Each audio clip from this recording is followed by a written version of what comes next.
Posisi pertama, Indonesia dengan Power Index 0,2804. Global Firepower mengakui jika Republik Indonesia menduduki peringkat ke-15 di dunia soal kekuatan militer. Dengan populasi lebih dari 200 juta jiwa, Indonesia dianggap cukup kuat, Kak, jika harus menghadapi situasi yang darurat. Mengingat 100 juta lebih termasuk dalam kategori mampu mengangkat senjata dalam perang. Padahal jumlah personil aktif tentaranya hanya 4.000 orang saja loh. Sementara soal angkatan udara, negara kita berada di posisi ke-30 di dunia. Angkatan Darat Indonesia memiliki 315 unit tank, kendaraan perang sejumlah 1.300 unit, 497 artileri, dan juga 36 proyektor roket. Mengingat Indonesia adalah negeri maritim, tak heran ya Kak, jika Indonesia memiliki 8 fregat, 24 corvettes, 139 kapal patroli, serta 11 perangkat peledak mine. Kapasitas militer Indonesia dalam kancah global menduduki peringkat ke-15 di dunia loh Kak. Menurut GFP, Indonesia berada persis di bawah Iran dan satu peringkat di atas Israel. Indonesia ternyata terbaik di Asia Tenggara loh Kak. Walaupun jumlah personil tentara aktifnya tak begitu banyak ya, bahkan sempat dianggap lebih kuat ketimbang negara Israel. Tapi apapun itu, damai lebih indah ketimbang kekuatan militer yang terus berkembang menjadi kuat ya Kak. Semoga tiada perang lagi ya Kak di planet bumi ini. Amin.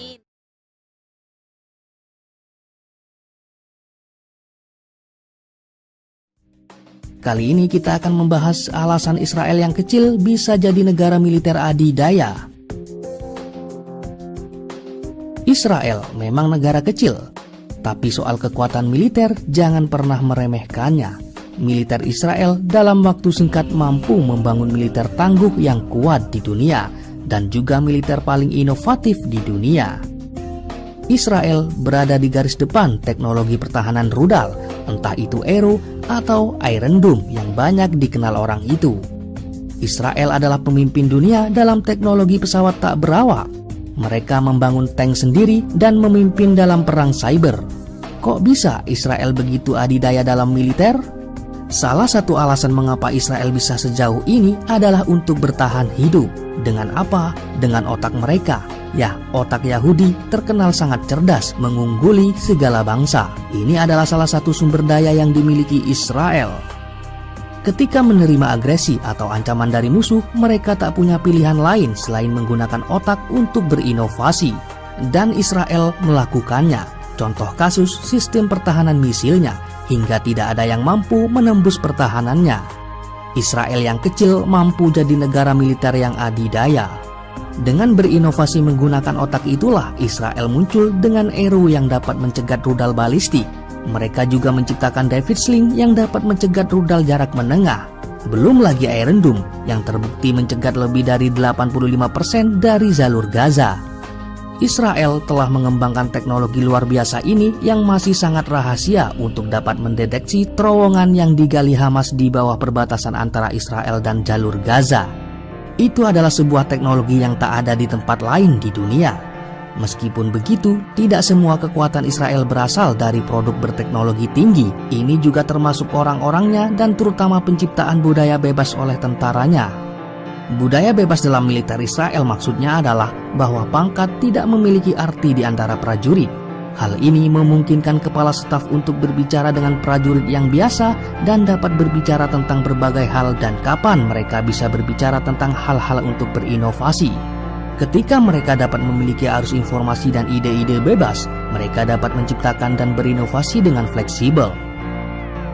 Ini sesuai janji Allah dalam Al-Quran yang ditujukan untuk kaum Israel. Kemudian kami berikan giliran padamu untuk mengalahkan mereka kembali. Dan kami membantumu dengan harta kekayaan dan anak-anak keturunanmu. Dan kami jadikan kamu kelompok yang lebih besar. Quran Surat Al-Isra ayat 6. Ya, saat ini Israel menjadi negara besar sesuai janji Allah dengan segala kesombongan dan kepongahan. Setelah mereka beberapa kali mengalami kekalahan dan tercerai-berai ke segala penjuru bangsa. Maha benar Allah yang menunjukkan kepada kita saat ini kebesaran dan keagungannya dengan mengukir kemenangan bangsa Yahudi atas kaum muslimin. bangsa Yahudi berhasil membalas sakit hatinya dengan menduduki kembali negeri-negeri Syam dan Palestina, serta mengalahkan pengaruh kaum muslimin di wilayah itu. Kebenaran ayat ini juga tak perlu disangsikan lagi. Dengan melimpahnya bantuan ekonomi maupun politik terhadap bangsa Yahudi Israel, serta dengan mengalir derasnya arus imigran pengungsi Yahudi dari segala penjuru dunia ke bumi Palestina tanpa bisa dicegah lagi oleh kaum muslimin. Kekuatan ekonomi dan militer barat hampir seluruhnya berdiri di belakang Yahudi, sebagai konsekuensi bagi mereka yang telah melahirkan negara Israel sepihak pada tahun 1948. Dan benar saja, Israel menjadi negara kecil adidaya yang hampir mustahil dikalahkan. Kalaupun Israel kalah, itu artinya dunia ini kiamat. Ya, hanya umat muslim yang bisa mengalahkan Israel. Memang kaum muslimin saat ini memiliki bilangan jumlah yang teramat besar, tetapi mereka diibaratkan bagai buih di lautan yang mudah terombang-ambing oleh derasnya arus gelombang. Demikian video kali ini, mudah-mudahan bermanfaat. Like kalau kalian suka ulasan ini, subscribe kalau kalian suka channel ini. Terima kasih sudah menonton dan sampai jumpa.